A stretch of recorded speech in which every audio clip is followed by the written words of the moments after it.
और माननीय प्रधानमंत्री जी किसी पार्टी के प्रधानमंत्री नहीं है, वो पूरे देश के प्रधानमंत्री हैं, हर व्यक्ति के प्रधानमंत्री हैं। और माँ के लेके गाली बकना ये तो बहुत असभ्य बात है। और इसमें मैं पार्टी के लीडर को भी, जो उनके पार्टी के अध्यक्ष हैं, मैं उनको भी कहूँगा कि इस पे संज्ञान लेने की उनको ज़रूरत है। और उनके सामने ये बात का प्रयोग किया गया, मतलब गाली गलौज किया गया उनके सामने, तो उनको उसी में उस पर प्रतिक्रिया देना चाहिए था और उसी में उनको रोकना चाहिए था। नहीं, अरे देखिए, ये आने वाले सभी, चाहे वो किसी पार्टी के कार्यकर्ता हों, चाहे वो भाजपा के हों, राजद के हों, किसी भी पार्टी के हों, उनके लिए भी एक ये सीख की बात है कि अगर हम किसी भी पार्टी से, पद कोई भी हो, किसी भी पार्टी का हो, मगर पद का एक अपना गरिमा होता है, हर पद का। तो वो अगर उनको सज़ा नहीं मिलेगा तो फिर आगे कार्यकर्ता का मनोबल फिर बढ़ेगा, फिर इस तरह का बात आएगी। देखिए, ये तो होना ही है। जब आप किसी भी पार्टी के मुखिया को आप गाली बकिएगा, उनके घर के, उनको भी माँ बहन, आप आम आदमी पे लीजिए, आप किसी भी आम आदमी को रोड चलते आप मतलब किसी को गाली बक दीजिए, देखिए वो आदमी आपसे लड़ना ही चाहेगा। तो इसमें ये तो होना ही था, मगर इसमें अभी दोनों पार्टी को ध्यान रखने की ज़रूरत है। और जो उनके महागठबंधन के जो अध्यक्ष हैं, उनको ये चाहिए था कि इस पर हम इनसे क्षमा मांगने की ज़रूरत थी। नहीं, महागठबंधन के लोगों से कोई प्रतिक्रिया नहीं आई, क्योंकि उनको लग रहा है कि हमने कोई गलती नहीं किया। पर उनको, महागठबंधन के नेता को, उनको चाहिए था कि हम इस पर आगे बढ़ के उन्हें क्षमा मांगने की ज़रूरत थी। अभी जो मेन मुद्दा है, विकास का मुद्दा है, शिक्षा का मुद्दा है, स्वास्थ्य का मुद्दा है, इस मुद्दे को से भटकाने के लिए ये नया मुद्दा को लाया गया। तो आरोप लगा सकती है ना कि राहुल गांधी और तेजस्वी यादव जिस तरह से यात्रा निकाल रहे हैं, लोगों की भीड़ इकट्ठा हो रही है, उनको डाइवर्ट भी करने का एक प्लान हो सकता है। तो ये भारतीय जनता पार्टी के कार्यकर्ता ने गाली नहीं बका, ये तो महागठबंधन के लोगों ने गाली बका।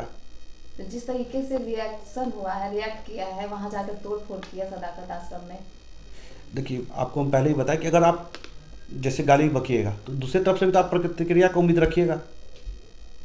जब आप किसी को खुले मन से किसी को ऐसा गाली आप बक रहे हैं जो हम लोग बोल भी नहीं सकते, भाजपा के लोग अपने बोल नहीं सकते हैं, तो आप समझिए कि आप ऐसा गाली बक रहे हैं, वो भी देश के प्रधानमंत्री को।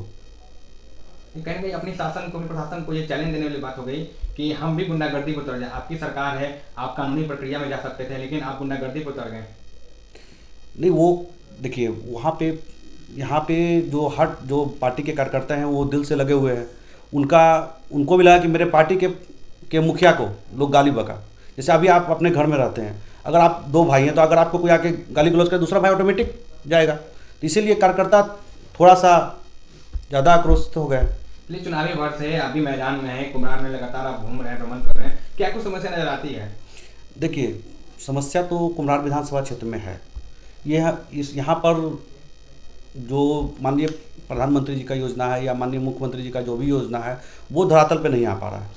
जिनको यहाँ का प्रतिनिधित्व करने के लिए दिया गया, उनका एज होने के कारण, उनका बहुत एज हो गया है, इसके कारण वो बहुत सा फील्ड में काम नहीं कर पा रहे हैं। अभी भी जल जमाव का समस्या, अभी भी आप चले जाइए Kasturba colony, Mahavir colony, Bachaspati colony, अभी आप इतने गर्मी में भी वहाँ में हर घर में पानी घुसा हुआ है, जो वहाँ तक सरकार तक बात पहुँच ही नहीं पा रही है।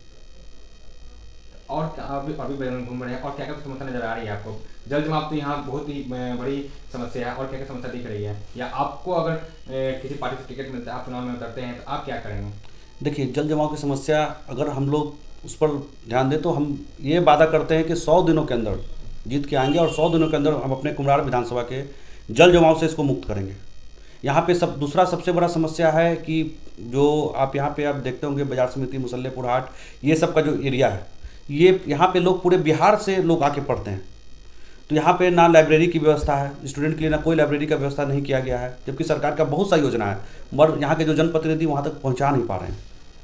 स्वास्थ्य नहीं सही होने के कारण हो या एज अधिक होने के कारण हो, जो विकास पटना साहिब विधानसभा में दिख रहा है, जो विकास बांकीपुर विधानसभा में दिख रहा है, वो कुम्हरार विधानसभा में नहीं दिख रहा है।